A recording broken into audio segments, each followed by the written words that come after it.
नमस्कार विद्यार्थ्यांनो, सुस्वागतम. आपण इयत्ता 12वी प्रकरण 8 बघितलेलं होतं गेल्या काही आठवड्यापासून. भारतातील सार्वजनिक वित्त व्यवहार, त्याचा स्वाध्याय आणि चाचणी आपल्याला आज बघायची आहे. चला तर मग सुरुवात करूया. स्वाध्याय आणि चाचणी प्रकरणाचं नाव आहे भारतातील सार्वजनिक वित्त व्यवहार. मग त्याच्यामध्ये स्वाध्यायामध्ये पहिला प्रश्न आहे योग्य पर्याय निवडा. मग योग्य पर्याय निवड्यामध्ये पहिलं आहे ऐच्छिक कार्यांमध्ये पुढीलपैकी कोणते कार्य येतात. काय विचारलं आहे? ऐच्छिक कार्यामध्ये पुढीलपैकी कोणते कार्य येतात. मग याच्यामध्ये आपल्याला परकीय आक्रमणापासून संरक्षण, शिक्षण व आरोग्य सेवा, सामाजिक सुरक्षितता उपाययोजना आणि कर संकलन. मग याच्यामध्ये उत्तर काय येईल? मग ऐच्छिक कार्यामध्ये कुठले कार्य येतात? तर ब आणि क येऊ शकतं की शिक्षण, आरोग्य सेवा आणि कर संकलन हे ऐच्छिक कार्यामध्ये, म्हणजे याचं पहिल्याचं उत्तर आहे ब आणि क. दुसरं आहे सरकारच्या अनिवार्य कार्यांमध्ये पुढीलपैकी कार्यांचा समावेश आहे. अनिवार्य म्हणजे ते करावंच लागतं. मग त्याच्यामध्ये काय आहे? मग त्याचं उत्तर फक्त ब येईल. अंतर्गत कायदा आणि सुव्यवस्था, की सरकारच्या अनिवार्य कार्यांमध्ये पुढील कार्यांचा रोजगार निर्मिती नाही. अंतर्गत कायदा आणि सुव्यवस्था, कल्याणकारी उपाययोजना, वस्तू आणि सेवांची निर्यात. मग अंतर्गत कायदा आणि सुव्यवस्था. तिसरा आहे खालीलपैकी या अर्थशास्त्राच्या मते सार्वजनिक वित्त व्यवहार हा अर्थशास्त्र आणि राज्यशास्त्र यांच्या सीमेवर आहे. मग ॲडम स्मिथ नाही, अल्फ्रेड मार्शल नाही, ह्यू डाल्टन यांनी हे मांडलेलं आहे. म्हणून उत्तर फक्त क बरोबर येणार आहे. चौथा आहे करेत्तर उत्पन्न मार्गाच्या स्रोताची उदाहरणे पुढील प्रमाणे आहे.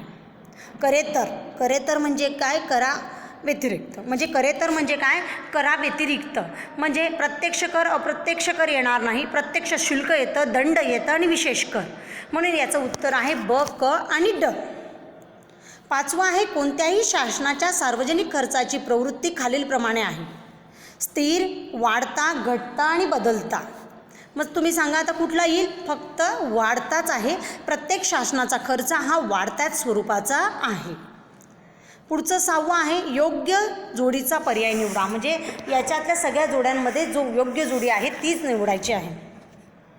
मग प्रत्यक्ष कर, अप्रत्यक्ष कर, शुल्क, दंड, शिल्की अंदाजपत्रक. इकडं आहे ब मध्ये करेत्तर उत्पन्न, चलनवाढ, वस्तू सेवा कर, व्यक्तिगत कर.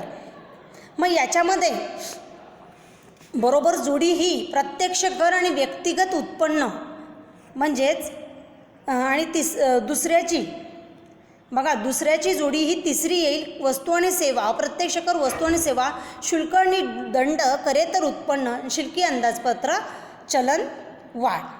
म्हणजे क हा पर्याय तुम्हाला बरोबर येईल. आता प्रश्न दुसरा, फरक स्पष्ट करा. फरक स्पष्ट करामध्ये तुम्हाला नोट्समध्ये दिलेले आहेत, त्याच्याप्रमाणे तुम्हाला पाठ करून टाकायचं आहे.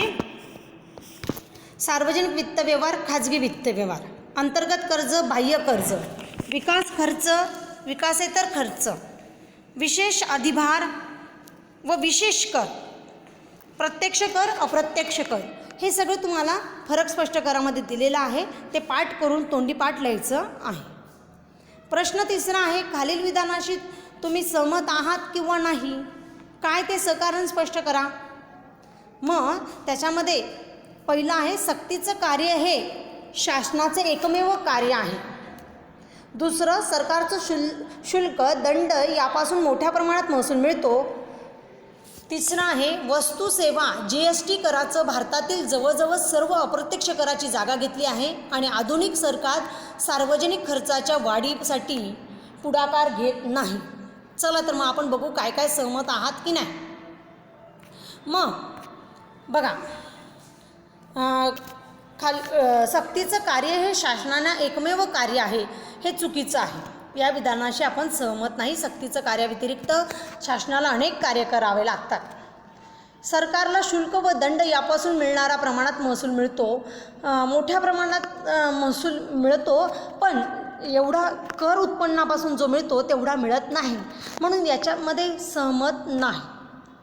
वस्तू आणि सेवा कराने भारतातील जवळजवळ सर्व अप्रत्यक्ष कराची जागा घेतलेली आहे. हे विधान बरोबर आहे. आधुनिक सरकार सार्वजनिक खर्चातील वाढीसाठी पुढाकार घेत नाही.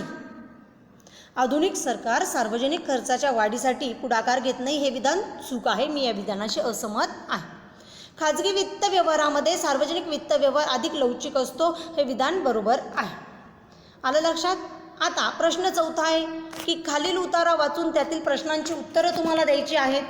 असेही प्रश्न तुम्हाला येतील. खालील उतारा वाचून तुम्हाला तो द्यायचा आहे. बघा, पुस्तकाच्या 79 पेजवर हा उतारा दिलेला आहे. हा उतारा आपल्याला जो युनिट आहे किंवा धडा आहे त्या धड्यावरच आधारित तो दिलेला आहे. त्याच्यामुळे मी तुम्हाला पूर्ण उतारा तुम्हाला वाचून दाखवणार नाही. फक्त उतार्यावरचे प्रश्न तुम्हाला सोडवायचे आहेत. प्रत्येक प्रश्न हा 1 मार्काचा आहे, म्हणजे उतारा हा 4 मार्काचा असेल. शेवटचा प्रश्न 2 मार्काचा, म्हणजे 5 मार्काचा उतारा तुम्हाला लागेल. सामाजिक सुरक्षिततेच्या पारंपरिक कल्पना सांगा. या उतार्यातील सामाजिक सुरक्षिततेच्या कोणत्या संकल्पना बदल झाला आहे सुचवा. श्रीमंत जगातील सामाजिक सुरक्षिततेचा वारसा कोणता. भारतातील कोणत्या वैशिष्ट्यांमुळे सामाजिक सुरक्षितता पारंपरिक प्रारूप अनुकूल आहे. असे प्रश्न कुठल्याही उतार्यावर दिलं जातात. मग याचे उत्तरं मी शोधलेले आहेत, ते तुम्हाला सांगितलेले आहेत. ते तुम्हाला असे उत्तरं शोधून तुम्हाला लिहायचे आहे. प्रश्न 5वा आहे. खालील अंदाजपत्रकाचे प्रकार, सरकारी अंदाजपत्रकाचे प्रकार आणि महत्त्व स्पष्ट करा. कराच्या तत्वाचं स्पष्टीकरण द्या. सरकारचे करेतर उत्पन्नाचे स्रोत. आता सरकारी अंदाजपत्रकाचे प्रकार किती आहेत? 3 प्रकार.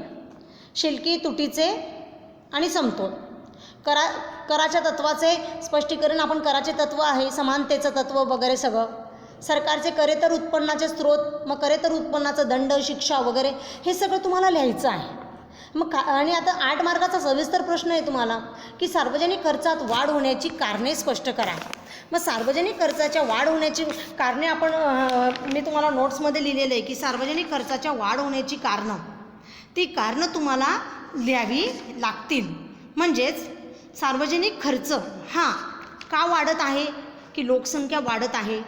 परत काय वाढते आहे की लोकसंख्या वाढल्यामुळे आणि तसंच लोकांचं म्हणजे दिवसेंदिवस येणारे आपत्ती वाढत आहे.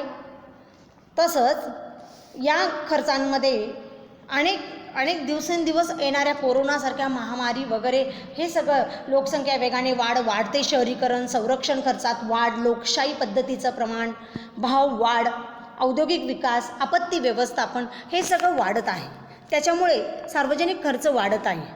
हे सगळं तुम्हाला लिहून तोंडी पाठ करायचं आहे. आणि हे प्रश्न 5वा, प्रश्न 6वा आणि प्रश्न 4 हे तुम्हाला चाचणीमध्ये लिहायचं आहे. धन्यवाद.